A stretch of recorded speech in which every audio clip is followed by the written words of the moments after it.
मित्रों नमस्कार। भारत माता की जय, वंदे मातरम, जय श्री राम।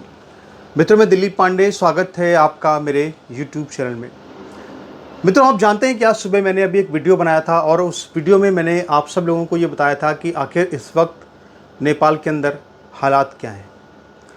लेकिन नेपाल के अंदर अब क्या होने वाला है, नेपाल किस तरफ बढ़ रहा है, इसके बारे में भी हमारी दिलचस्पी होनी चाहिए, क्योंकि हमारा पड़ोसी देश है और हमारे नेपाल से एक सांस्कृतिक रिश्ते हैं, बल्कि यूँ कहते हैं कि रोटी बेटी का रिश्ता है नेपाल और भारत का। ये ऐसा रिश्ता है कि जब अंग्रेज भारत को छोड़कर गए तो उस वक्त जो नेपाल के राजा थे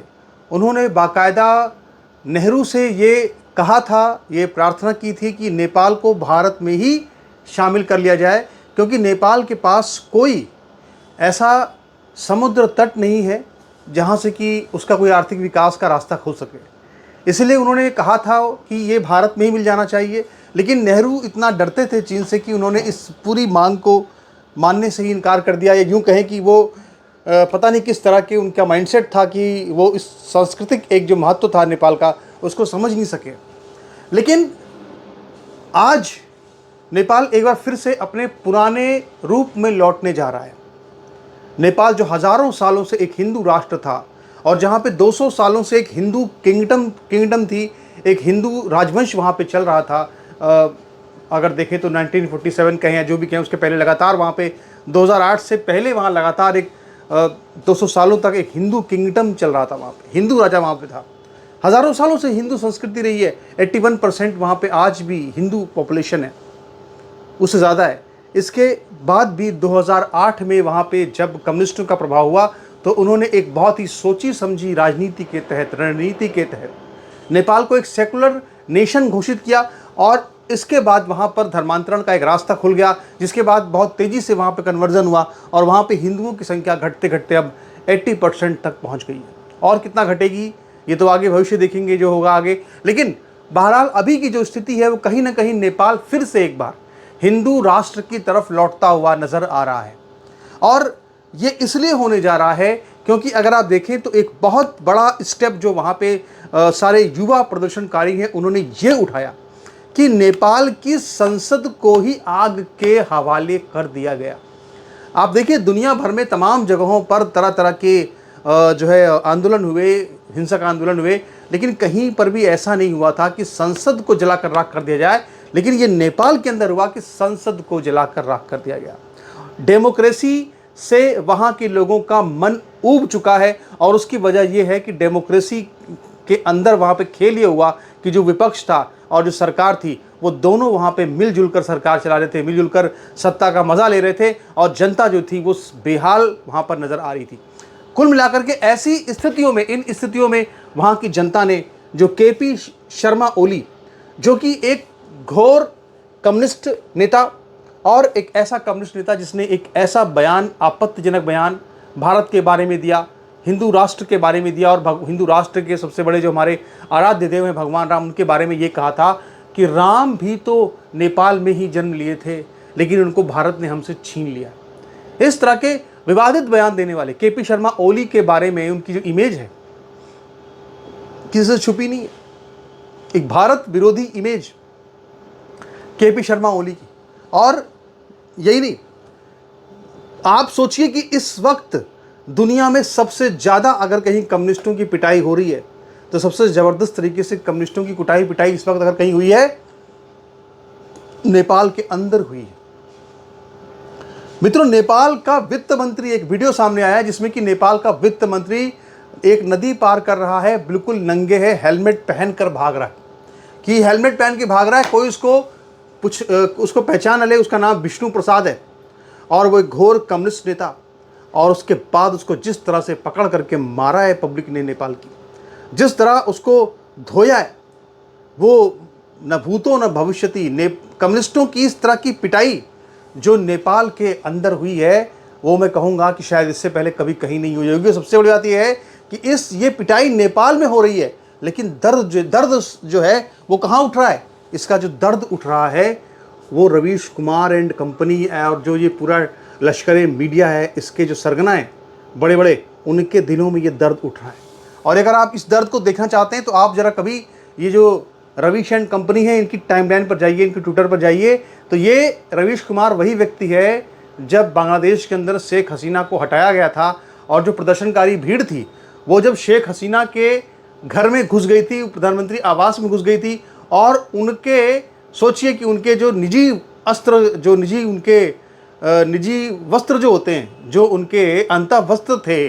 शेख हसीना के, उन अंतः वस्त्र को, ब्रा को ले करके यूं करके जो वहाँ पे लहरा रहे थे प्रदर्शनकारी बांग्लादेश के, तो उस तस्वीर को रवीश कुमार ने ये बताया था कि ये तो क्रांति की तस्वीर है। यानी कि ये जो हुड़दंगी थे, मवाली थे,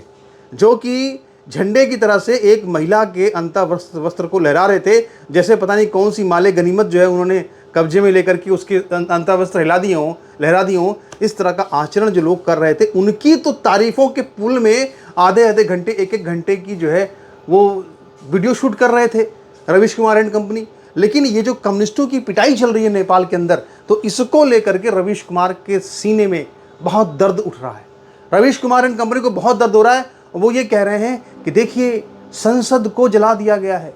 पार्लियामेंट को जलाकर राख कर दिया गया है। इसका मतलब ये है कि अब नेपाल के लोगों का लोकतंत्र से मोहभंग हो गया है। मतलब उनको इस बात की तकलीफ हो रही है कि संसद को जला दिया गया है,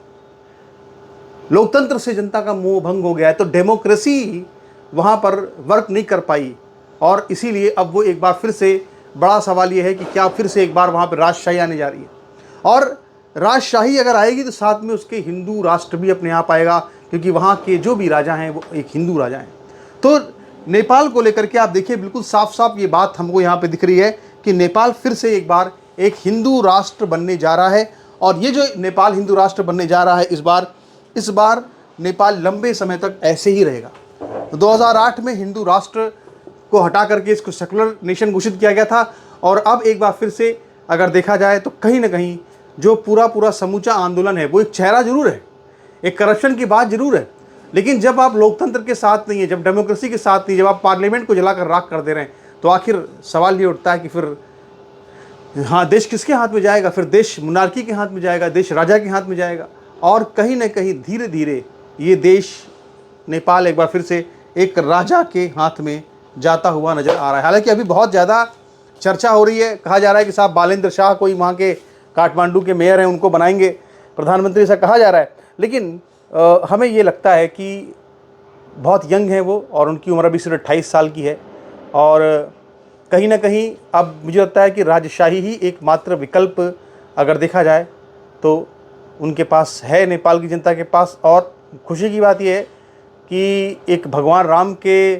जो एक धारणा है उसके खिलाफ एक वक्तव्य देने वाला केपी ओली, जो चाइना का प्रो चाइना है, आज देखिए कोई बचा नहीं पाया। आज चाइना भी बचा नहीं पाया केपी शर्मा ओली को। 2-3 दिन 4 दिन जो व्यक्ति चीन की वंदना में लगा रहता था, खुद को चीन का करीबी बताया करता था, वो केपी शर्मा ओली की सरकार मात्र 4 से 5 घंटे के अंदर में ये गिरा दी गई है, ख़त्म कर दी गई है। सब ये भाग चुके हैं छोड़ के, सारे कम्युनिस्ट लीडर जितने भी हैं। और देखिए ये गजब की बात ये है कि एक नहीं, ये प्रचंड और देवपा ओयुपा जितने भी कम्युनिस्ट लीडर वहाँ के बड़े थे, इन सबको ही वहाँ पे जनता ने उखाड़ करके फेंक दिया है। और भले ही इसका जो प्रमुख मुद्दा है उसको करप्शन बताया जा रहा है, लेकिन कहीं ना कहीं मैं इसको सिर्फ इससे नहीं जोड़ता, क्योंकि अगर देखें तो ये भले ही हम कहें कि शुरुआत जो है वो एक ऐसे मौके पे हुई है कि जब वहाँ पे सोशल मीडिया ऐप्स पर बैन लगाया गया, लेकिन अगर आप इस पूरे आंदोलन को देखें तो ये जो आंदोलन है, कहीं ना कहीं इसकी चिंगारी हमें उस वक्त नज़र आती है जब नेपाल के अंदर अब से लगभग 1-2 महीने पहले बहुत बड़े पैमाने पर हिंदू राष्ट्र की मांग को लेकर और राजा की दोबारा वहाँ पे गद्दी नशीनी को लेकर के कि दोबारा नेपाल का राज वहाँ स्थापित किया जाए, इसको लेकर के वहाँ पे बहुत बड़ा एक आंदोलन लगातार पहले से चल रहा था, अभी भी वहाँ पे उसका एक प्रभाव है। तो कहीं ना कहीं देखा जाए तो मेरा जो मानना है, जो मुझे लग रहा है, वो ये लग रहा है कि अब नेपाल में कम्युनिस्ट जो हैं या जो कम्युनिज़्म है, जो साम्यवाद है, उसकी कब्र जो है वो पूरी तरह से खोद दी गई है, उसको दफन कर दिया गया है। कम्युनिस्ट वहाँ पे दफन कर दिए जा रहे हैं, और अब वहाँ पे एक बार फिर से जो हिंदू राष्ट्र था नेपाल, जो वहाँ के राजा का शासन था, कहीं ना कहीं जनता उसकी तरफ धीरे धीरे अब आगे बढ़ती हुई नज़र आ रही है। क्योंकि जो एक तरीका था कि डेमोक्रेसी है, सब मिल बैठ के खाएंगे, मिल बैठ के लूटेंगे, जनता इससे तंग आ चुकी थी। और राजा का जो शासन है उसमें ये था कि जो राजा के पास सब संपत्ति है, जो राजा है वो क्या ही करप्शन करेगा, जो समूची संपत्ति का मालिक है वो क्या करप्शन करेगा। शायद लोगों के अंदर एक धारणा होगी इस तरह की, हो सकता है कि ऐसी कुछ इनके मन में बात हो, तो इसीलिए संभवतः हो सकता है कि धीरे धीरे जो देश की जनता है नेपाल की वो एक राज्यशाही की तरफ मुड़ जाए, क्योंकि और वहाँ पे कोई एक चेहरा तो है नहीं, किसी इस आंदोलन का कोई चेहरा है नहीं। तो ऐसी स्थिति में फ़ायदा कौन उठाएगा? अगर एक खाली स्थान बनता है तो फ़ायदा वही उठाएगा जो शक्तिशाली होगा, और नेपाल में राजा के पास अभी भी ताकत है और जनता के अंदर उनका एक विश्वास अभी भी है। नमस्कार, धन्यवाद।